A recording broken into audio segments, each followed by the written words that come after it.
मैं हूं पीके बैज। स्वागत करता हूं आपके अपने यूट्यूब चैनल पे। जो मैं आप लोगों को प्रश्न पत्र सॉल्व करा रहा था उसका जो है 50 प्रश्न हमने 2 वीडियो में आपको करा दिया हूं। प्रीवियस वीडियो आपने नहीं देखा तो देख लीजिए। आज 50 से आगे तक के प्रश्नों को हल कराऊंगा। तो 51 नंबर प्रश्न देख लीजिए। ग्लोबल हेल्थ किसका प्रोग्राम है? ग्लोबल हेल्थ किसका प्रोग्राम है? तो इसमें बी होगा WHO। WHO का फुल फॉर्म भी कभी कभी पूछ लेता है, तो इसे लिख लीजिए World Health Organisation. World Health Organisation इसका जो है फुल फॉर्म होते। इटोपिक प्रेगनेंसी का स्थान क्या है? इटोपिक प्रेगनेंसी का स्थान क्या है? 52 का सी सही होगा। बोथ यानी और फोलियन ट्यूब और ओवरी जो है दोनों जो है इसका जो है स्थान होता है, तो इसे बोथ कर देंगे, इसे सी विकल्प सही कर देंगे। इम्पोर्टेंट है। प्रश्न नंबर 53 देख लीजिए। 53 में पूछा गया है कि investigation method of ectopic pregnancy is. Investigation method of ectopic pregnancy is. तो इसमें दिया है CBT, CT, UCG, एक्सरे। क्या होगा? 53 का सी सही होगा। USG करा देंगे तो इसमें आपको जो है पता चल जाएगा, इन्वेस्टिगेशन हो जाएगा। इसे टिक कर लीजिए आप लोग।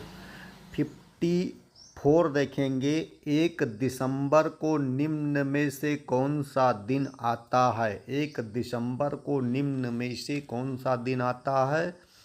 तो ये होगा एड्स दिवस।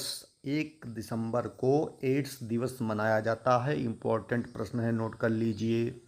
5 देखेंगे। कौन से रोग में यूरिक एसिड इंक्रीज होता है? कौन सी बीमारी में आपके यूरिक एसिड बढ़ जाता है? तो ये है, इसमें विकल्प दिया है फीवर यानी कि बुखार, RA, TB, गाउट। तो किसमें होगा आप लोग बता दीजिए। तो इसमें आपका 55 का होगा जो है डी विकल्प, यानी गठिया रोग जो होता है, गाउट रोग में यूरिक एसिड बढ़ जाता है। अगर किसी का यूरिक एसिड बढ़ा हुआ है तो पारिजात यानी हरसिंगार के 5-6 पत्तियों को सुबह शाम उबाल के पिला देने से यूरिक एसिड जो है 15 दिनों के अंदर पूरे शरीर से निकल जाता है और गठिया रोग पूर्णतया ठीक हो जाता है। बहुत इम्पॉर्टेंट है। पारिजात के ऊपर हमने एक अपने चैनल पे वीडियो भी बना रखा है, उसे आप देखना चाहें तो देख सकते हैं, गठिया रोग के लिए। देखेंगे। इसमें देखिए प्रीसिकोमियम इपोस्ट्रोमी लोबेरिया की कौन सी स्टेज में करते हैं? बता दीजिए आप लोग। इसका विकल्प बी सही होगा, यानी कि सेकेंड स्टेज में जो है इसका जो है टेस्ट करते हैं। फटाफट नोट कर लीजिए। देखेंगे। इसमें दिया है BEMOC का फुल फॉर्म है basic emergency old care, basic emergency obstetric care, child health epidemiology और डेमोग्राफी हेल्थ सर्वरी। तो क्या होगा फटाफट बता दीजिए। 58 का बी विकल्प सही होगा, बेसिक इमरजेंसी ओबस्टेट्रिक केयर। इसका जो है विकल्प सही होगा, इसे नोट कर लीजिए आप लोग। प्रश्न नंबर 59 देख लेंगे। गुल्म रोग का रोगाधिकार है। गुल्म रोग जो होता है इसका रोगाधिकार क्या होगा? तो इसमें होगा चंदनादि तेल, लहसुनादि घृत, पंचगव्य घृत, लाछा गुग्गुल। कौन सा होगा? 59 का बी सही होगा, यानी कि लहसुनादि घृत। लहसुनादि घृत अगर किया जाएगा तो इसको जो है बहुत ज़्यादा गुल्म रोग में जो है फ़ायदा होगा। तिल चिन्ह निभम लक्षण है। तिल चिन्ह निभम लक्षण है ज्वर, कामला, कुष्ठ, राजक्षमा। सृष्टि का होगा बी, कामला। कामला जो रोग होता है इसे जो है तिल चिन्ह निभम जो है लक्षण दिखाई देता है, इसे नोट कर लीजिए आप लोग। प्रश्न नंबर 62। निम्न में से यशोदा योजना है, तो इसका ये विकल्प सही होगा। इनमें कार्यकर्ता को 5100 रुपये दिए जाते हैं। टिक कर लीजिए। प्रश्न नंबर 63 देख लीजिए। प्रधानमंत्री मुद्रा योजना में सर्वाधिक किस संवर्ग को लाभ होता है? तो इसमें होता है बड़े उद्योगपति को, किसान को, ठेला चालक को, व्यापारी को। इसमें किसका होगा? 63 में इसमें होगा ठेला चालक को। प्रधानमंत्री मुद्रा योजना सर्वाधिक जो है गरीब तबके के लोगों को, यानी जो ठेला रेहड़ी चलाते हैं उनके लिए जो है फ़ायदेमंद होता है। टिक कर लीजिए आप लोग। दशानन संस्कार मुख्य घटक द्रव्य है। कौन सा होगा? फटाफट बता दीजिए आप लोग, फटाफट बता दीजिए। इसमें क्या होगा? 64 में गिलोय, स्फटिक, सोंठ, हरिद्रा। गिलोय, स्फटिक, सोंठ, हरिद्रा क्या होगा? 64 का बी होगा, यानी कि स्फटिक होगा। इसे टिक कर लीजिए। प्रश्न नंबर 65 देखेंगे कि चंगेरी घृत का प्रयोग किस व्याधि में होता है? वात, रक्त दिया है, गुदभंस दिया है, ज्वर दिया है, रक्त पित्त दिया है। कौन सा सही होगा आप लोग बता दीजिए, फटाफट फटाफट बता दीजिए। इसमें कौन होगा? 65 का कौन सा सही होगा? बी, यानी कि गुदभंस जो रोग हो जाता है इसमें जो है चंगेरी घृत का प्रयोग कराया जाता है। इम्पॉर्टेंट प्रश्न है, नोट कर लीजिए मित्रों। प्रश्न नंबर 66 देखेंगे। रक्तातिसार में निम्न में से क्या प्रयुक्त किया जाता है? कौन सा क्या प्रयोग किया जाता है? फटाफट बता दीजिए। इसमें होगा अमृत घृत, कुटजारिष्ट, चंदनादि तेल, लहसुन घृत। कौन सा होगा? 66 का बी होगा, यानी कि कुटजारिष्ट। रक्तातिसार में कुटजारिष्ट प्रयोग किया जाता है, बहुत इम्पोर्टेंट है। प्रश्न नंबर 67 प्रेगनेंसी में दी जाने वाली आयरन टैबलेट की संख्या कितनी है? प्रेगनेंसी अगर किसी महिला को है तो उसको जो दिया जाता है आयरन फोलिक की टैबलेट, उसकी टैबलेट संख्या कितनी होनी चाहिए देने के लिए? तो 67 का कौन सा होगा? बी विकल्प, यानी टैबलेट जो है खिलाया जाता है मरीज को या प्रेग्नेंट लेडी को जो है खिलाया जाता है, जो आयरन फोलिक एसिड की कमी से जो है प्रभावित रहते हैं। प्रेगनेंसी में टीटी का इंजेक्शन कितनी बार लगाया जाता है? प्रेगनेंसी में टीटी का इंजेक्शन कितनी बार लगाया जाता है? टीटी मतलब टिटनस, टिडबैक का इंजेक्शन कितनी बार लगाया जाता है? तो इसमें विकल्प दिया है 5 बार, 4 बार, 2 बार, 1 बार। 68 बता दीजिए, फटाफट बताइए आप लोग। इसका सी विकल्प सही होगा, यानी कि 2 बार जो है टीटी यानी टिडबैक का इंजेक्शन महिला को लगाया जाता है। 69 देख लेंगे। सूतिका काल की सर्वश्रेष्ठ औषधि है। सूतिका काल की सर्वश्रेष्ठ औषधि है गिलोय है, अतिविषा है, सौभाग्य सुठी पाक है और शौचल पाक है। कौन सा होगा? तो इसमें आपका 69 में फटाफट बता दीजिए। इसका होगा सी, सौभाग्य सुठी पाक जो है सूतिका काल में जो है सर्वश्रेष्ठ औषधि होती है, महिला को दिया जाता है, इससे बहुत ज़्यादा फायदा होता है। 70 नंबर प्रश्न देखिए फटाफट आप लोग। 70 नंबर प्रश्न में दिया है क्षार सूत्र में निम्न में से किस व्याधि में किया जाता है? क्षार सूत्र जो चिकित्सा बनारस हिंदू विश्वविद्यालय में 1 नंबर की होती है उसमें जो है, और ये होता है किस बीमारी में, इसे आप देख लीजिए।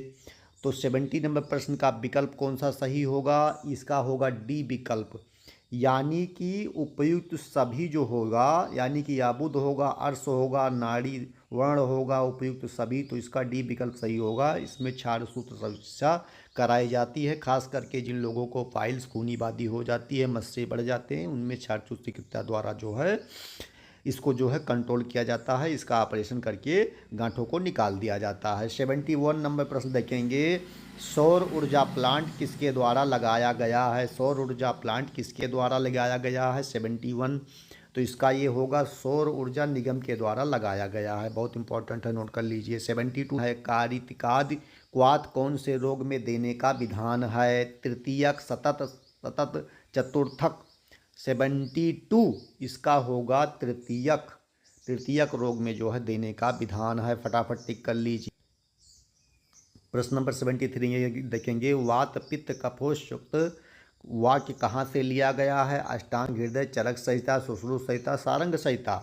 73 देखिए मित्रों, इसमें होगा ये विकल्प, यानी कि अष्टांग हृदय, जो वाग्भट्ट ऋषि द्वारा लिखित बहुत ही प्राचीन ग्रंथ है और ये काफ़ी बीमारियों में इसका जो है बहुत बेहतरीन रिजल्ट देखा गया है। बहुत अच्छी पुस्तक है, कभी भी आपको पढ़ने का मौका मिले तो आप इसे ज़रूर पढ़िएगा। 74 और फक रोग में किस तेल का प्रयोग होता है? चंदनाद तेल, बला तेल, नारायण तेल, राज तेल। 74 इसका डी विकल्प सही होगा, यानी कि राज तेल। कुत्ता काटने पर कौन सी व्याधि हो जाती है? बहुत इंपॉर्टेंट है मित्रों, जिसमें फीवर होगा, टीबी होगा, रेबीज होगा, हेपाटाइटिस होगा। 75 जो लोग जान रहे हैं टिक कर लीजिए। वैसे इसका होता है सी, यानी रेबीज।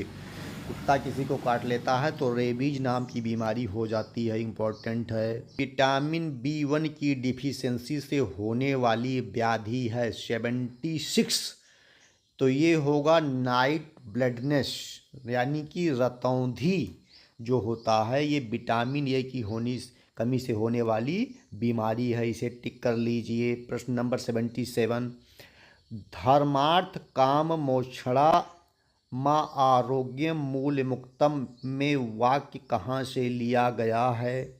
77 का बी विकल्प होगा चरक संहिता सूत्र स्थान 1 से लिया गया है। चरक संहिता में सूत्र स्थान जो दिया है अध्याय, उसमें 1 नंबर अध्याय से इसको लिया गया है, इम्पोर्टेंट होगा, नोट कर लीजिए मित्रों। बिल्व तेल का प्रयोग होता है प्रमेह, बाधिर, ज्वर, गुल्म। 78 नंबर प्रश्न देखेंगे मित्रों, इसमें दिया हुआ है कि बिल्व तेल का प्रयोग होता है, तो इसका बी विकल्प सही होगा। बाधिर रोग जो हो जाता है उसमें बिल्व तेल का प्रयोग किया जाता है। 79, पीलिया रोग कौन से शरीर के अंग से संबंधित है? पीलिया रोग कौन से शरीर के अंग से संबंधित है? Liver, intestine, stomach, brain. सभी लोग बताएंगे, इंपॉर्टेंट होगा ये आपके लीवर को जो है ख़राब कर देता है पीलिया रोग, इम्पॉर्टेंट होगा, नोट कर लीजिए आप लोग। देखेंगे इसमें दिया है सीवन का प्रकार नहीं है, इसका डी विकल्प सही होगा। यमल जो होता है ये सीवन का प्रकार नहीं है, नोट कर लीजिए। प्रश्न नंबर 81 देख लेंगे, डिलीवरी के कितने दिन पहले रजिस्ट्रेशन करवाया जाता है? डिलीवरी अगर किसी महिला को होनी है तो कितने दिन पहले आप जो है हॉस्पिटल में रजिस्ट्रेशन कराएंगे? तो इसमें दिया हुआ है प्रथम त्रैमास गर्भावस्था, प्रथम जो 3 महीने की गर्भावस्था होती है, इसी में आपको हॉस्पिटल में जाके अपने प्राथमिक स्वास्थ्य केंद्र पे, जहां आपका डिलीवरी का ऑपरेशन सीजर सारी चीज़ें होता है, डिलीवरी होती है, वहां जाके आप प्रथम त्रैमास में जो है रजिस्ट्रेशन करवाएंगे मरीज का, नोट कर लीजिए आप लोग। दिया हुआ है प्रधानमंत्री सुरक्षा योजना कितने वर्ष तक के लिए उपयोगी है? प्रधानमंत्री सुरक्षा योजना कितने वर्षों तक के लिए उपयोगी है? तो इसमें बता दीजिए 18 से 70 वर्ष, 10 से 20 वर्ष, 70 50 से 60 वर्ष और 10 से 15 वर्ष। कौन सा होगा? 82 का बता दीजिए आप लोग। इसका होगा 18 से 70 वर्ष, इंपॉर्टेंट होगा, नोट करें मित्रों।